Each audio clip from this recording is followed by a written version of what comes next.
Good morning. How are you today? Well, we had the debate last night. Kamala ran away with it. And it's very interesting.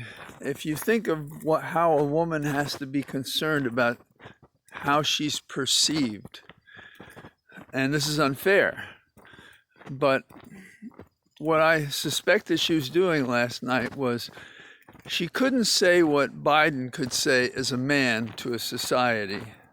So she had to say, am I going to be allowed to finish?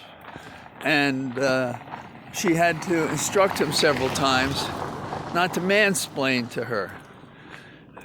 Women got this, and some men. But anybody should appreciate it.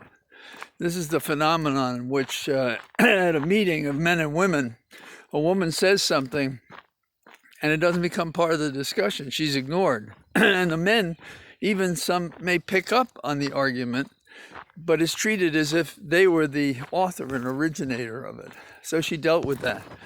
But she didn't just have this style to deal with the offensive conduct of Dents. She also had content. She was interesting. She had several flavors. There was, this is what I mean by that. John Ford Noonan was an actor and a director I knew when I was young.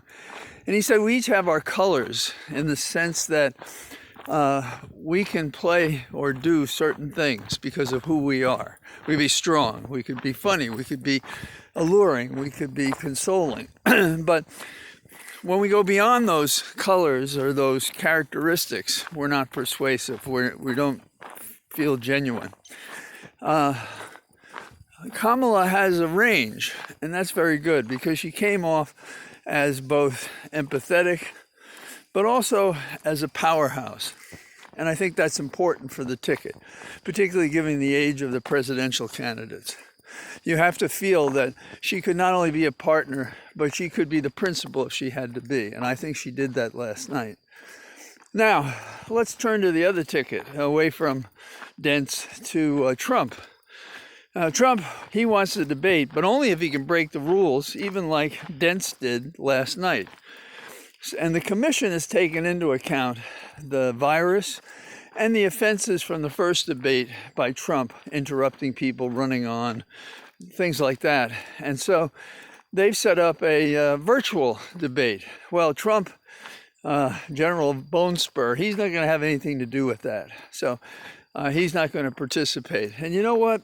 The rule of thumb is for the person who's ahead, he usually doesn't and shouldn't want to debate anyhow because he's ahead.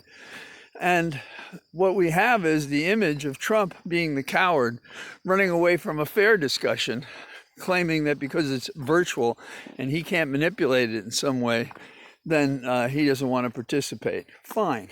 That's who the man is. At the smallest rule or law, he will break it. So it shouldn't surprise us when he's been breaking large laws in the Constitution, usurping the Congress, usurping the courts, and so forth. Finally, what's still with us, which is partly why I'm walking and talking to you guys, is that we have this pandemic that is isolating us in a way that as social animals is incompatible with our nature, who we are, what we need.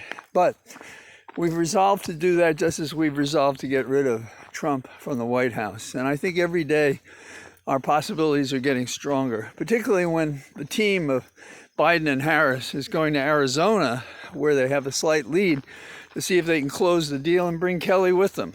So vote if you haven't, get a friend to vote, contribute if you can, and I'll see you again tomorrow. Bye-bye.